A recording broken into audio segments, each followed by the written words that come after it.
Di sini saya akan tunjukkan bagaimana untuk anda memohon sebagai PP dan PPD ataupun PPB dalam MySpac ataupun jawatan-jawatan lain yang ditawarkan dalam MySpac. Ini adalah termasuklah pembaharuan, tambah jawatan, ataupun anda ingin memohon jawatan tersebut buat masa yang baru lah, buat kali pertama. Jadi apa yang anda perlu buat adalah login ke dalam sistem MySpac seperti yang saya tunjukkan di sini yang terpampang pada skrin. Pergi kepada bahagian pengguna, dan pergi kepada bahagian permohonan pengguna. Lihat di bahagian ini. Sebelum kita meneruskan untuk tutorial ini, suka saya nak beritahu bahawa untuk memohon jawatan dalam MySpac ini, ianya perlu dilakukan oleh pegawai itu sendiri ataupun individu itu sendiri. Penyelaras untuk pusat bertauliah tidak boleh membantu memohon. Ianya kenalah dilakukan ataupun dibuat oleh pegawai yang inginkan jawatan tersebut. Jadi berbalik kepada MySpac ini tadi, pergi kepada bahagian pengguna dan anda akan lihat paparan ini dan pergi kepada permohonan pengguna.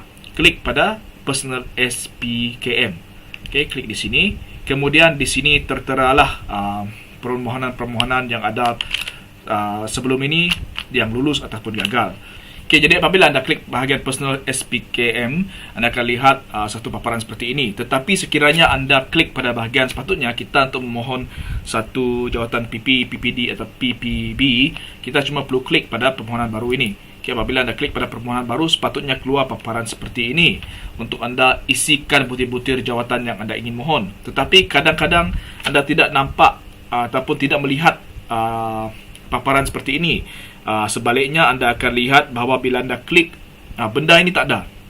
Ini adalah disebabkan anda perlulah mengisi bahagian pekerjaan dan pengalaman.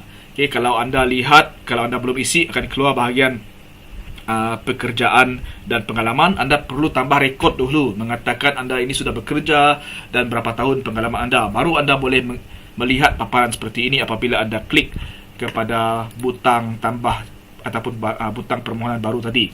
So, penting untuk anda ingat bahawa anda perlulah mengisi bahagian pekerjaan dan pengalaman dahulu, tambah rekod dahulu, baru anda pergi kepada bahagian ini. Apabila anda pergi ke bahagian ini, seperti saya katakan tadi, cuma klik. Kalau sudah isi bahagian pekerjaan dan pengalaman, bila anda klik pada permohonan baru akan keluarlah borang seperti ini. Jadi, borang seperti ini anda cuma perlu isilah. Katakanlah anda nak memohon jawatan sebagai PP, PPB ataupun dan sebagainya, anda cuma pilih. So jika jawatan itu adalah jawatan yang buat pertama kali anda mohon, anda pilihlah jawatan personal baru. Tetapi sekiranya anda telah pun dilantik sebagai jawatan lain dalam program anda, anda pilih tambah jawatan. Kalau anda ingin memperbaharui anda punya jawatan, pergi pembaharuan. So ini saya rasa agak jelas lah. Kemudian di bahagian ini anda pilih jawatan yang perlu anda mahu. Atau anda pilihlah jawatan-jawatan yang perlu, course dan sebagainya, semuanya ada di sini. Anda pilih satu-satu.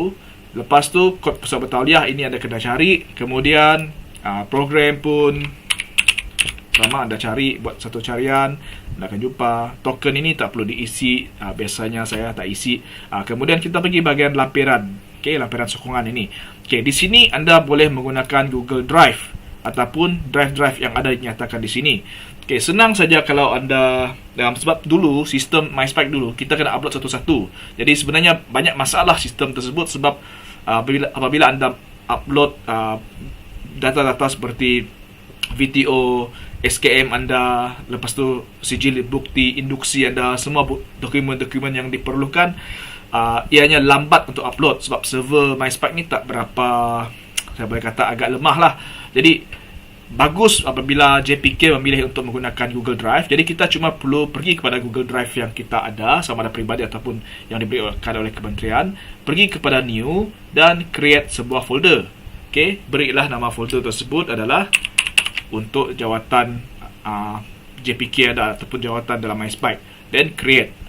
Jadi apabila anda sudah create satu folder seperti ini, anda klik, anda buka, ianya kosong.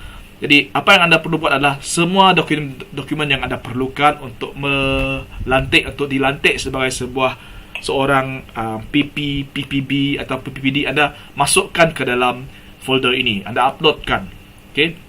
Nasihat saya adalah sekiranya anda memohon untuk satu jawatan, satu folder, satu jawatan lah sebaik-baiknya.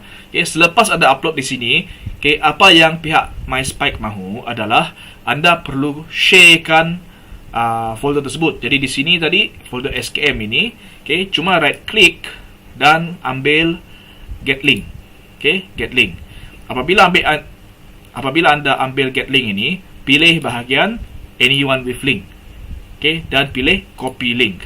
Jadi link ini sudah di copy. Okay, anda klik done, balik kepada MySpike tadi dan paste link tersebut di sini. Okay, jadi ini adalah link di mana dokumen-dokumen tersebut disimpan nanti untuk rujukan pihak MySpike apabila mereka nak meluluskan permohonan tuan-puan. Selesai sahaja ini, anda pergilah kepada bahagian di bawah. Okay, bacalah peringatan-peringatan yang ada. Kemudian tik saya telah membaca, barulah anda hantar permohonan. Okay, bagi yang mungkin tidak tahu dokumen-dokumen yang diperlukan untuk permohonan PP, PPB dan PPD, di sini saya nyatakanlah. Jadi untuk jawatan PPB, iaitu pengurus pusat bertauliah, iaitu ketua di sekolah anda, boleh jadi pengetua, boleh jadi guru kanan. Dia perlukan satu surat lantikan daripada pusat, iaitu daripada BLPTV.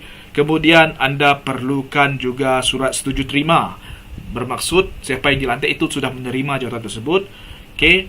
Dan kedua-dua surat ini mesti bertarikh 6 bulan, dalam masa 6 bulan sebelum permohonan anda buat. Maksudnya kalau anda mohon sekarang bulan Januari, ianya cuma boleh sah daripada bulan Julai ke atas. Kalau anda surat itu bertarikh pada bulan Januari tahun lepas, maka anda tak boleh gunakan lagi. Ataupun bulan Februari, dia tak boleh digunakan untuk memohon jawatan PPB ataupun PPD dan jawatan PPD. Okay, semua tiga-tiga jawatan tu tak boleh menggunakan surat yang lambat lah, yang lama.